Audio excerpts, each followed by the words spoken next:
పేరు పేరున అంబేద్కర్ యువజన సంఘం తరపున జేబీఎంని తెలియజేస్తున్నాం. అంజన్న గారు తీసుకున్నటువంటి కార్యక్రమం చాలా ఉత్తమమైన కార్యక్రమం. ముందుగా కేరళ రాష్ట్రంలో ఆ రాష్ట్ర ప్రభుత్వానికి మనము ఈ బాబాసాహెబ్ అంబేద్కర్ రాసినటువంటి రాజ్యాంగాన్ని అక్కడ పాఠ్యపుస్తకాల్లో ముద్రించినందుకు ఆ ప్రభుత్వానికి మనం ముందుగా మేము సంఘం తరపున వాళ్ళకు కృతజ్ఞతలు తెలియజేస్తున్నాం. అంజన్న గారు జైభీం మహాసేన ఆధ్వర్యంలో ఏర్పాటు చేసినటువంటి అన్ని సంఘాల వారిను మమేకం చేసి భారత రాజ్యాంగాన్ని 6వ తరగతి నుండి ఇంకా పై తరగతులన్నిటికి కూడా 10 కాకుండా పై తరగతులన్నిటికి కూడా చేర్చాలని తీసుకున్న ఈ కార్యక్రమానికి తెలంగాణ రాష్ట్ర అంబేద్కర్ యువజన సంఘం సంపూర్ణ మద్దతు ప్రకటిస్తుంది. ఈ సంఘం అణగారిన వర్గాల పక్షాన, దళితుల పక్షాన ఎప్పటికీ 76లో మొదలైనటువంటి ఈ సంఘాన్ని అంచెలంచెలుగా నేను 7వ అధ్యక్షునిగా పాఠ్యపుస్తకాల్లో భారత రాజ్యాంగాన్ని ఎందుకు చేర్చాలి?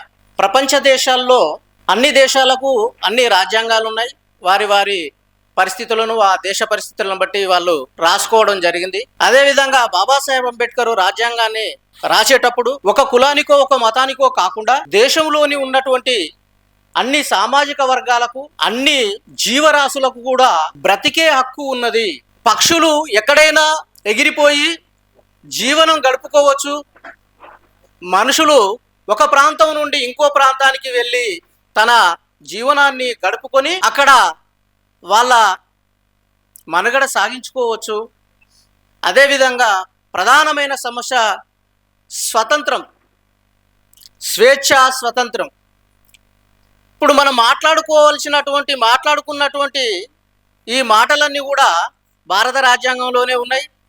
మరి భారత రాజ్యాంగాన్ని పాఠ్యపుస్తకాలు పెట్టాలని కొట్లాడుతున్నప్పుడు మనకు వాక్ స్వాతంత్రం గురించి కూడా అందులో రాయబడుతుంది. ఆ పుస్తకంలో 6వ తరగతి నుండి పై తరగతులకు మనం పెట్టాలంటున్నాం. కాబట్టి ఈ స్వేచ్ఛ స్వాతంత్రం అనేది ఎందుకు, వాక్ స్వాతంత్రం అనేది ఎందుకు ఉండాలి, మనిషి జీవించే హక్కు ఎందుకు ఉండాలి, ఆర్టికల్ 21 అనేది, ఇవన్నిటిని కూడా అక్కడక్కడ కొన్నిగా తన పరిధిలో ఆ క్లాసుకు, ఆ పిల్లలకు అర్థమయ్యే పరిధిలో ఆ పుస్తకాలను ముద్రించినట్టయితే,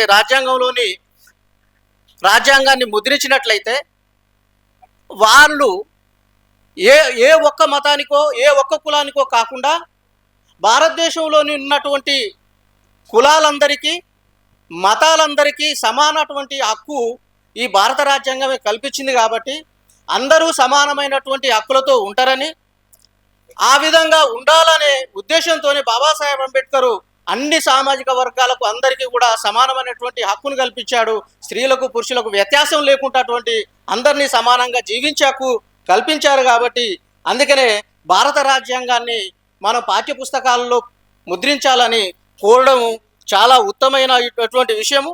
ఈ ఉద్యమంలో మా సంఘం కూడా అంబేద్కర్ యువజన సంఘం, అంబేద్కర్ యువజన సంఘం అంటే 59 కులాలతో, షెడ్యూల్ కులాల్లోని 59 కులాలతో కలిసి ఉన్నటువంటి సంఘం.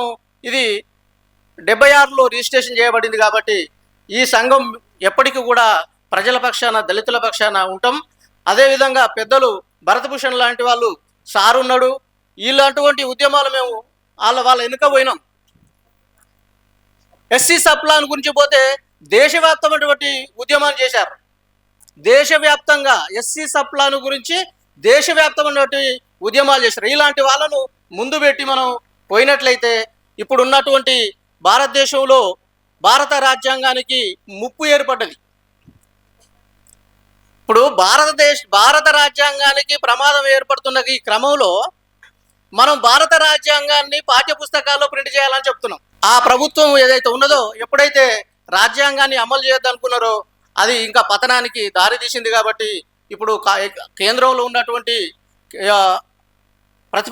ప్రధాన ప్రతిపక్ష పార్టీ కాంగ్రెస్ భారత రాజ్యాంగాన్ని ముందుకు తీసుకొస్తుంది. కాబట్టి ఇప్పుడు ఇక్కడనే మన తెలంగాణ రాష్ట్రంలోనే ఉన్నటువంటి కాంగ్రెస్ ప్రభుత్వంతో మనం అందరం కూడా ఇక్కడికి వచ్చిన సంఘాలు ఏవైతే ఉన్నాయో, ప్రజా సంఘాలు, వీళ్ళందరితో ఐక్య కార్యాచరణ కమిటీని ఏర్పాటు చేసి ఈ పెద్దలందరినీ ఇక్కడ వచ్చినటువంటి భరత్ భూషణ్ సారు, మన మిత్రుడు శ్రీనివాస్ అన్న, శంకర్ ఇలాంటి వాళ్ళందరినీ కలిపి మనం ఒక ఐక్య కార్యాచరణ కమిటీని ఏర్పాటు చేసుకొని ప్రభుత్వం దృష్టికి తీసుకెళ్ళినట్టయితే ఇది సక్సెస్ అవుతుంది.